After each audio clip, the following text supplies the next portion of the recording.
বন্ধুরা, মধ্যপ্রাচ্যের রাজনীতিতে এক বিশাল ভূমিকম্প হয়ে গেল। ইরানের দীর্ঘ ৩৪ বছরের অধিপতি আয়াতুল্লাহ আলী খামেনির মৃত্যুর খবর এখন নিশ্চিত। কিন্তু প্রশ্ন হলো, এত কড়া নিরাপত্তার স্তরে থেকেও কিভাবে ইসরায়েল আর আমেরিকা তার সঠিক হদিশ পেল? এটা কি শুধুই একটি বিমান হামলা, নাকি এর পেছনে রয়েছে দীর্ঘ সময়ের গোয়েন্দা দাবার চাল? আজকের এই ভিডিওতে আমরা সহজ ভাষায় এই পুরো ঘটনাটি বিশ্লেষণ করব। ভিডিওটি শেষ পর্যন্ত দেখতে থাকুন।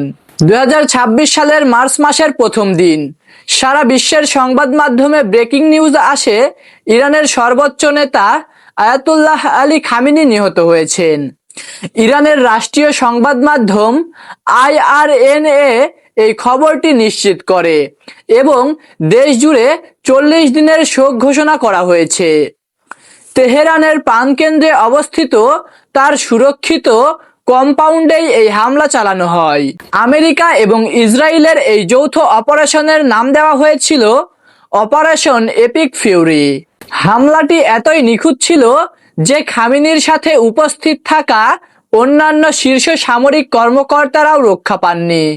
সবচেয়ে বড় রহস্য হলো, খামেনি তো সাধারণ মানুষের সামনে আসতেন না, তার অবস্থান সবসময় গোপন রাখা হতো।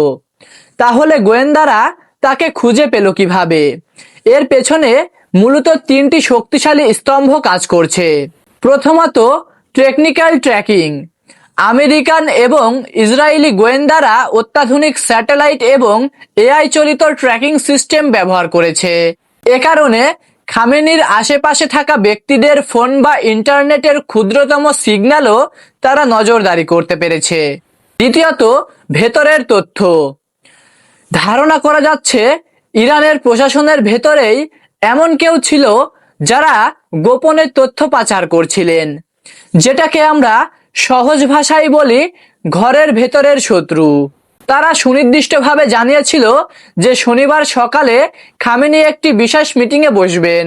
সাধারণত ইরান মনে করত হামলা হলে রাতে হবে, কিন্তু এই হামলাটি হয়েছে দিনের আলোতে, যখন খামেনি এবং তার সামরিক উপদেষ্টারা মিটিংয়ে ব্যস্ত ছিলেন। ইসরায়েলের মোসাদ এবং আমেরিকার CIA এই সুযোগটি কাজে লাগিয়েছে। রাজনীতিতে যদি সহজ করে বলি, ইসরায়েল এবং ইরানের মধ্যে অনেক দিন ধরেই একটি ছায়াযুদ্ধ চলছিল। ইরান চাইছিল না ইসরায়েল মধ্যপ্রাচ্যে প্রভাব বিস্তার করুক, আর ইসরায়েল চাইছিল না ইরান পরমাণু শক্তিধর হোক। সম্প্রতি ইরান ও ইসরায়েলের মধ্যে সরাসরি ক্ষেপণাস্ত্র যুদ্ধ শুরু হওয়ার পরিস্থিতি নিয়ন্ত্রণের বাইরে চলে যায়। আমেরিকা মনে করছে খামেনিকে সরিয়ে দিলে ইরানের নেতৃত্বের মূলে আঘাত করা সম্ভব হবে, যা হয়তো পুরো শাসনের পট পরিবর্তন ঘটাতে পারে। খামেনি চলে যাওয়ার পর এখন বড় প্রশ্ন হয়ে দাঁড়িয়েছে, ইরান কি পাল্টা হামলা চালাবে?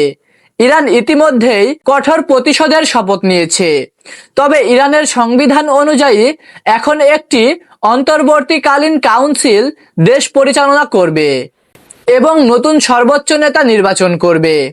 এই ঘটনা কি মধ্যপ্রাচ্যে শান্তি আনবে, নাকি নতুন কোনো বড় যুদ্ধের শুরু করবে? সেটি এখন দেখার বিষয় হয়ে দাঁড়িয়েছে। আপনাদের কি মনে হয়, এই ঘটনা কি বিশ্ব রাজনীতির মানচিত্র বদলে দেবে? আপনাদের মতামত অবশ্যই কমেন্ট বক্সে জানিয়ে যাবেন এবং ভিডিওটি ভালো লাগলে অবশ্যই লাইক দিয়ে চ্যানেলটি সাবস্ক্রাইব করে রাখবেন।